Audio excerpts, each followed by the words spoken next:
E aí galera, tudo bem? Tudo bem? Tudo bem? Tudo bem? Tudo bem? Eu estou maravilhosamente bem e eu espero que vocês também estejam bem. Aqui quem fala é o professor Assis e hoje vamos falar de gramática, mas é claro, depois da vinheta.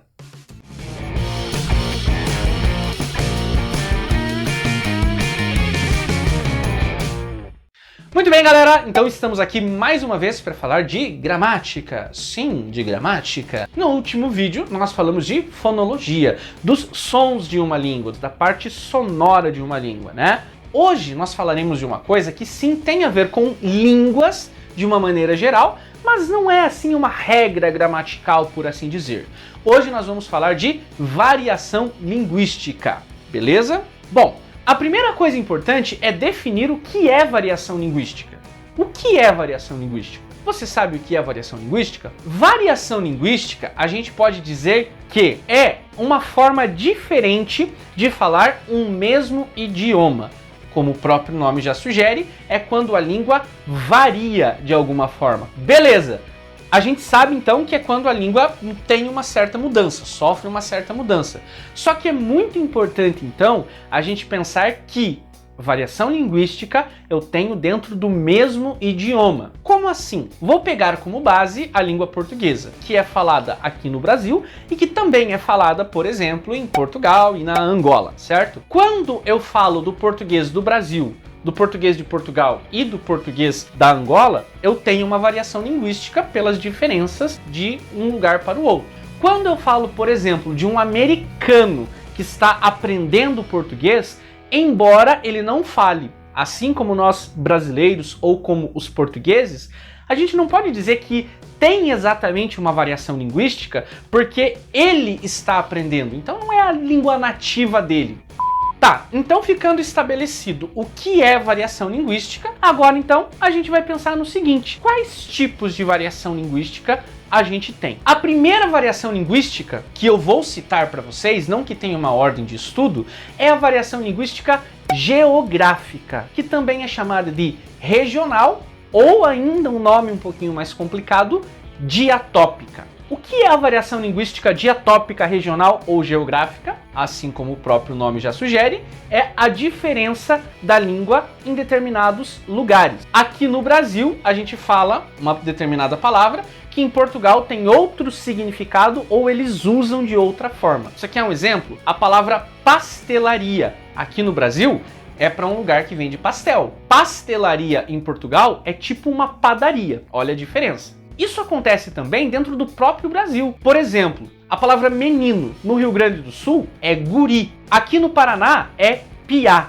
E lá em São Paulo é moleque. Isso acontece também com outras palavras. Mandioca, aipim, macaxeira. Embora algumas pessoas digam, não, a macaxeira na verdade é diferente, não é a mandioca normal. Mas, né, a gente pode dizer que sim, é uma variação linguística.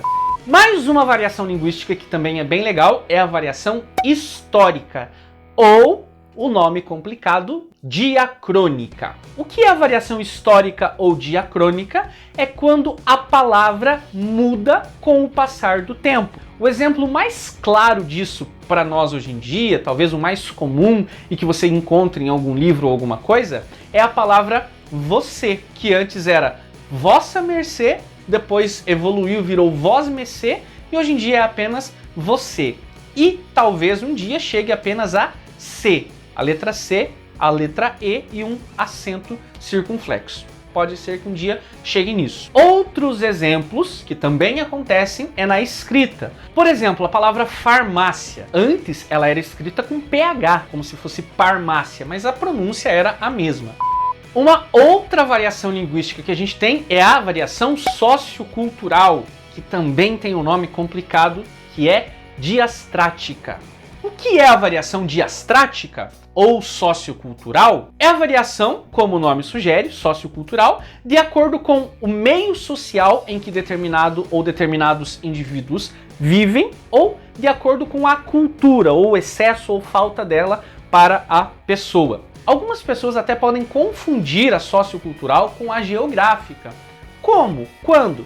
Por exemplo, pense bem, uma pessoa talvez que more em uma vila rural, em algum lugar assim, que fale de um determinado jeito, ou utilize determinadas palavras, como carça, cuié e coisa do tipo, e que fala assim justamente porque talvez não teve tanta escolaridade. Linguisticamente, não é que ele está errado. Isso é importante a gente estabelecer também. Linguisticamente, ele não está errado, porque deu para entender. Eles conseguiram estabelecer uma comunicação. Mas ele é um indivíduo não escolarizado, por isso ele fala daquele jeito. Só que tem gente que pensa, ah, mas espera aí, ele mora lá naquela região, naquele sítio ou naquela vila rural, é por isso que ele fala desse jeito, então é geográfica. Não! Não! Ele fala assim por causa da escolaridade. Por isso nós podemos dizer que é sociocultural, tá bom? Um determinado grupo, por exemplo, numa cidade grande, um determinado grupo que só fale daquele jeito também, gírias, também pode entrar aqui na sociocultural. Uma outra variação que nós temos também é a estilística ou diafásica. Essa variação, ela muda de acordo com o lugar, o ambiente. Uma linguagem mais formal ou uma linguagem mais informal. Por exemplo, um advogado no tribunal, ele vai falar com o juiz utilizando determinado vocabulário que ele não vai utilizar em casa. Essa seria a diafásica. Uma outra variação que algumas pessoas até citam aí como sendo mais uma variação linguística é a individual, em que, como o nome também sugere, o indivíduo fala de um jeito que só ele fala ou utiliza palavras que só ele utiliza. Sabe onde cai muita variação linguística? No Enem. Então você que vai fazer Enem esse ano, fica muito atento com variações linguísticas, tá bom? Bom, galera, esse foi o vídeo de hoje. Eu espero que vocês tenham gostado, eu espero que vocês estejam gostando. Falamos hoje sobre variações linguísticas, falamos que elas são extremamente importantes para o Enem. E foi perceptível que tem alguns nomes difíceis, né? Por quê? Porque Deus quis, gente, né? Colocaram esses nomes mais difíceis aí, e que a gente tem que saber, infelizmente, tá bom? Não se esqueçam, gente, deem aquela forcinha, se inscrevam no canal, ativa o sininho aí para chegar todas as notificações de vídeos para vocês, curta e compartilhe esse vídeo e até a próxima, tchau!